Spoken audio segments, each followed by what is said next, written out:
प्रिय विद्यार्थियों, सुप्रभातम।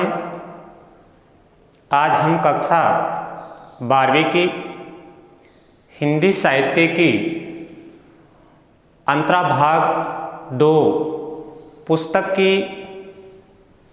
कविता नंबर 7 और कवि का नाम है तुलसीदास जी। इसमें 2 अंश हैं, 2 भाग हैं। पहला भाग भरत राम का प्रेम हम पढ़ चुके हैं, पूर्व के वीडियो में हम पूर्ण कर चुके हैं। अब अगला जो भाग है दूसरा, जिसका शीर्षक है पद। इस भाग में तुलसीदास जी ने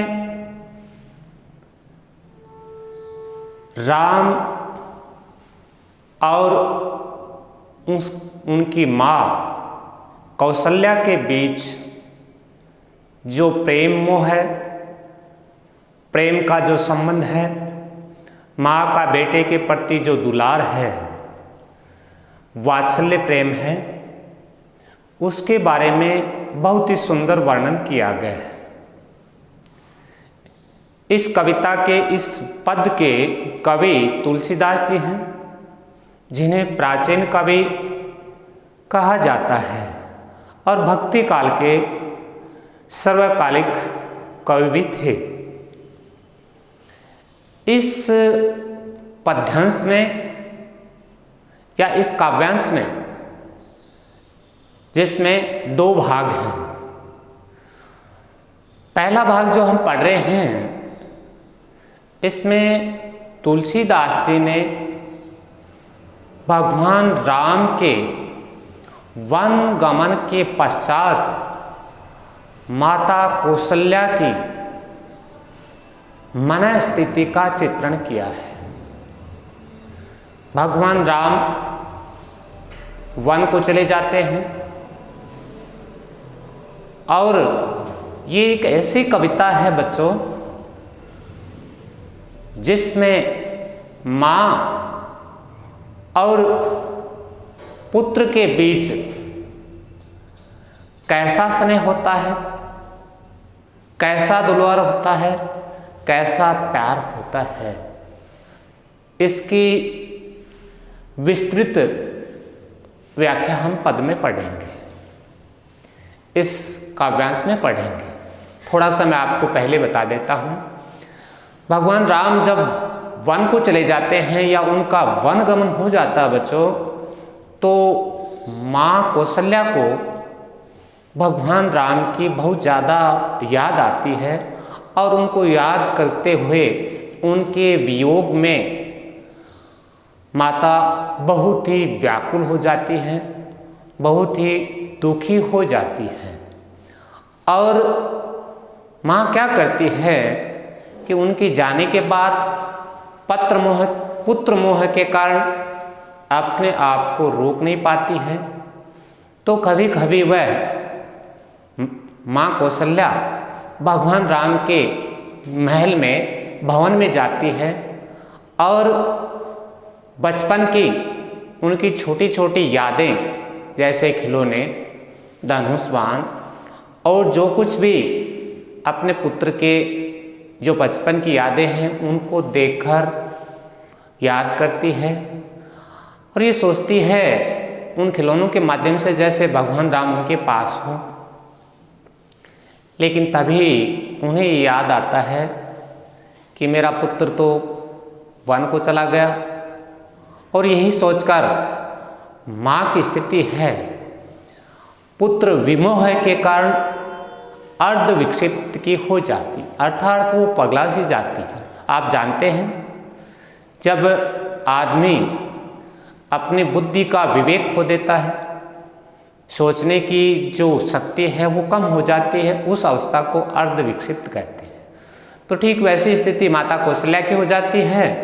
वो उनकी खेल से संबंधित उनके कमरे में ऐसी वस्तुएं जो भगवान से राम से जुड़ी हैं, उनको देख करके भगवान राम को पुकारने लगती है। और जब उन्हें याद आता है कि वो तो वन को चले गए, तो उनकी स्थिति है वो एक मूर्ति जैसी हो जाती है, अर्थात वो जड़वत हो जाती है। वो चाहती है कि भगवान राम वापिस आए, लेकिन उन्हें याद आता है कि मेरे बुलाने से यदि नहीं आते हैं तो उनके जो पाले हुए मूक प्राणी हैं, जिनमें मुख्य रूप से अश्व घोड़े थे, उनके माध्यम से वो पुकारने से आ सकते हैं, तो वो उनके पास जाती हैं। कहने का मतलब इस पद्यांश में हम ये पढ़ेंगे माँ का पुत्र के प्रति कितना मोह होता है, ये इस पद्यांश में हम स्पष्ट रूप से देखेंगे। तो आइए इस पद्यांश को पढ़ते हैं और इसकी व्याख्या और शब्दों के अर्थ भी साथ साथ देखते हैं। तो सबसे पहले पहली पंक्ति, जननी निरखते बाण धनुहैया। जननी माने माँ, कौन? कौशल्या। निरखती देखती है, बाण धनुहैया, धनुष कहते हैं बड़े पूरे बाण को, यहाँ बाल धनुष और बाण। माता कौशल्या है वो भगवान राम के वन गमन के पश्चात उनके भवन में महल में जाती है और उनके जो बचपन के छोटे छोटे धनुष और बाण है उनको निरखती माने बार बार देखती है, गहराई से उनका आकलन करती है, अवलोकन करती है, उनकी तरफ देखती है। अगले पंक्ति, बार बार उर नैननी लावती प्रभुजू की ललित पनहैया। नैनन ही आंखों से, उर हृदय को कहते हैं, लावती लगाती, प्रभुजू भगवान, ललित माने सुंदर, पनहैया पैरों में पहने जाने वाली जूतियां, चंपल या पत्राण कह सकते हैं। तो बार बार माता कौशल्या है वो भगवान की जो सुंदर जूतियां हैं उनको अपने हृदय और आँखों से लगाती है। बच्चों, ये ऐसा माँ क्यों करती है? इसलिए करती है कि माँ को ऐसा लगता है कि जब वो उन वस्तुओं को जो भगवान राम के हैं, जूतियाँ हैं, उनको हृदय से और आँखों से लगाते हैं तो ऐसा लगता है जैसे मेरा पुत्र है वो मुझसे मिल रहा हो। ये मन की आत्मसंतुष्टि करने के लिए माँ बार बार भगवान राम की जो जूतियाँ हैं, पैरों में पहने जा रही चप्पल और जूतियाँ, उनको अपने हृदय से और आँखों से लगाती है। अगली पंक्ति, कब हूँ प्रथम जो जाई जगावती कई प्रिय वचन सवारे। सवारे माने सुबह, कब मानी कभी कभी, प्रथम जो पहले की तरह, जाई मानी जाकर, जगावती मानी जगाती है, कही मानी कहती है, प्रिय मानी प्रिय यानी सत्य, सुहावने, वचन माने वाणी, सवारे। और कभी कभी माँ कौशल्या है वो भगवान राम के महल में जाकर के पहले की तरह भवन में या महल में जाती है और प्रातःकाल प्रिय वचन जो सुनने में अच्छे लगते हों, प्रिय वाणी के साथ, मीठी वाणी के साथ, मधुर वचनों के साथ प्रातःकाल ही भगवान राम के महल में जाकर उन्हें पुकारती है या उन्हें जगाने का काम करती है। ऐसा क्यों? ऐसा लगता है जैसे वो अपने पुत्र को वास्तविक रूप से जगा रही है। और क्या कहते जगाते? उठहु तात, कहते हैं पुत्र को, हे पुत्र उठो, बलि मातु बदन पर, बलि मानी बलिहारी, न्योछावर, मातु मानी तुम्हारी माँ, बदन मानी मुख पर, तुम्हारी माँ है, तुम्हारे मुख सौंदर्य पर, मुख की सुंदरता पर, मुख की आभा पर बलिहारी न्योछावर हो जाती है। अनुज सखा सब द्वारे, और कहते अनुज माने होता है छोटे भाई, आपके छोटे भाई, सखा माने मित्र, सब के सब सभी दरवाजे पर आपकी प्रतीक्षा कर रहे हैं, आपका इंतजार कर रहे हैं। ये सारा वर्णन कब चल रहा है? जब माँ कौशल्या को ऐसा लग रहा है कि भगवान राम अपने महल या भवन में स्थित हैं, ऐसी उनकी मन की कल्पना है और उसी कल्पना को सोचते हुए मन में धारण करके माँ कौशल्या ये सब कुछ कहती है। अगली पंक्ति, कब हूँ कहती यों बड़ी बार बही जाओ भूप पह पैया। कब माने कभी कहती हैं जो माने इस प्रकार बड़ी बार माने देर, भई माने हो गई, जाओ माने जाओ, भूप माने राजा दशरथ के पांव, पै माने पास भैया। यहाँ भैया संबोधन का मतलब अपने पुत्र के संदर्भ में है। और कभी कहती है बहुत देर हो गई है, अपने पिताजी राजा दशरथ के पास जाइए भैया, अर्थात पुत्र आप अपने पिता दशरथ के पास जाइए। कभी कभी ऐसा भी माता कौशल्या कहती है। अगली पंक्ति में बधु बोली जेये बंधु, बंधु बोली जेये जो भावे गई निछावर मैया। इसके बाद बंधु माने भाइयों, अपने भाइयों बोली, अपने भाइयों के साथ वार्तालाप कीजिए, अपने भाइयों के साथ मीठी वाणी में वार्ता कीजिए। और क्या कहती है बोली जइये, जयमन खाना, जो भावेगी, अपने भाइयों के साथ आप वार्तालाप कीजिए या अपने भाइयों को बुला लीजिए अपने पास। और जो भावे, जो खाने में आपको भावे माने अच्छा, जो भी भोजन आपको अच्छा लगता है वो भोजन आप कर लीजिए। निछावरी मैया, और तुम्हारी माँ, तुम्हारी मैया है वो तुम्हारे पर न्योछावर हो जाती है। इस प्रकार भगवान राम के प्रति माँ का मोह है, वात्सल्य प्रेम, वो सब कुछ इन पंक्तियों में हम साफ साफ देख रहे हैं बच्चों। फिर अगली पंक्ति में कब हूँ समझी वन गमन राम को रही चकी चित्र लिखी सी। अब तक की पंक्तियों में ऊपर जो हम पढ़ रहे थे या पढ़ी हैं, उनमें मात कौशल्या को ये लग रहा है कि मेरा पुत्र मेरे समीप है, मेरा पुत्र मेरे अपने महल में है, इसलिए वो भगवान राम के जो नित्य क्रम के कार्य हैं उन नित्य क्रम के कार्य के हिसाब से संबोधन कर रही है और उसे अपने समीप निकट अपने महल भवन में समझ कर ये सब कुछ कहती जा रही है। लेकिन अब क्या होता है, कहूँ कभी कभी समझी वन गमन, जब मात कौशल्या को ये याद आता है, वन गमन की याद आ जाती है या भगवान राम का घर पर होना नहीं, ऐसा जब उनके मस्तिष्क में या मन में आता तब क्या होते हैं, राम को रही मन चकित चित्त लगी सी।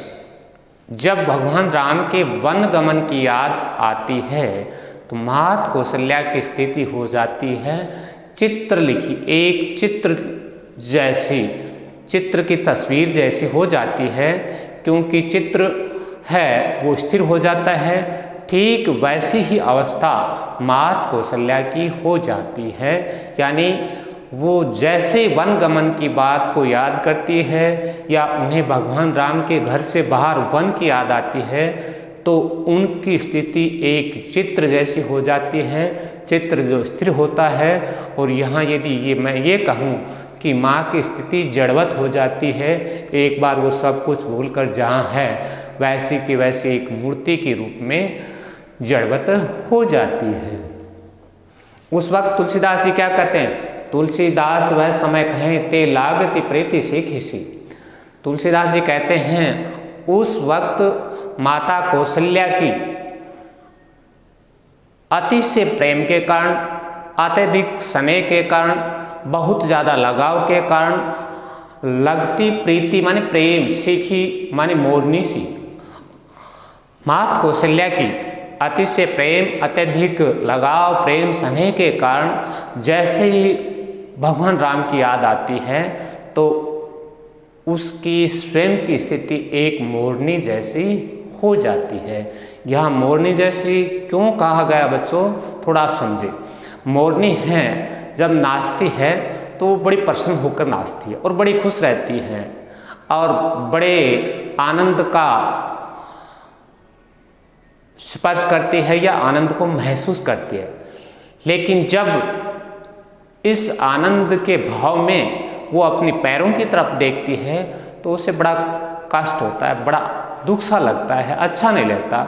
ठीक इस बात को यहाँ माता कौशल्या से जोड़ा गया है। जब तक माँ भगवान राम को अपने सामीप्य समझकर, अपने पास समझकर याद करती है, सब कुछ कहती है, तब तक तो बड़ी प्रसन्न थी। लेकिन जब भगवान राम के वन गमन की याद आती है तो उसकी भी स्थिति ठीक मोरनी जैसी हो जाती है। जब मोरनी पैरों की तरफ देखती है तो उदास होती है, ठीक वैसे माँ को जब भगवान राम के वन गमन की स्थिति याद आती है तो उसकी आँखों से आंसू बहने शुरू हो जाते हैं और लगातार बहते ही रहते हैं। तो यहाँ मोरनी को माता कौशल्या से जोड़ा गया है। इन दोनों पंक्तियों में शी लगा हुआ है, तो बच्चों इसमें आपका उपमा अलंकार है। तो इस प्रकार ये तुलसीदास जी द्वारा लिखा गया पद ब्रिज भाषा में बहुत ही सुंदर वर्णन माँ और बेटे के बीच का जो मोह है, प्रेम स्नेह है, उसका सुंदर वर्णन किया गया है। इसके बाद इस पद्यांश के विशेष बिंदुओं पर आते हैं अपन।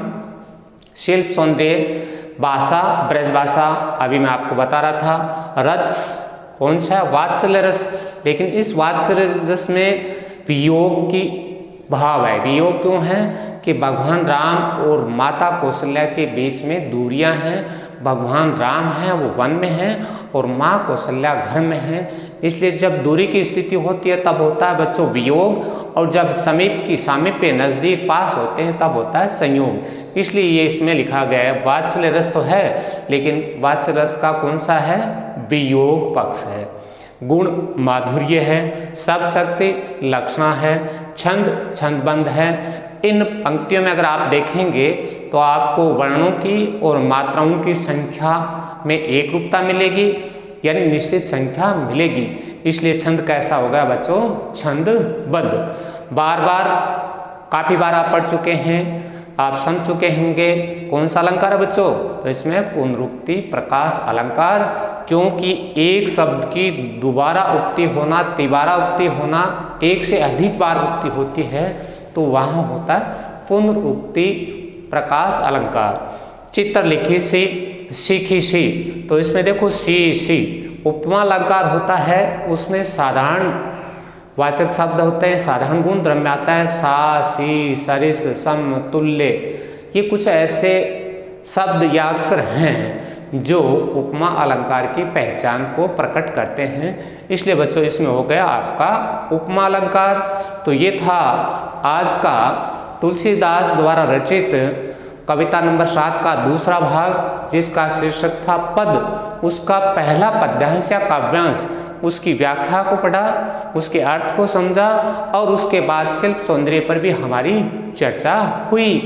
तो बच्चों आपने इन दोनों ही भागों को, दोनों ही बिंदुओं को बड़ी रुचि और निष्ठा के साथ देखा, सुना। इसके लिए आप सभी को बहुत बहुत धन्यवाद।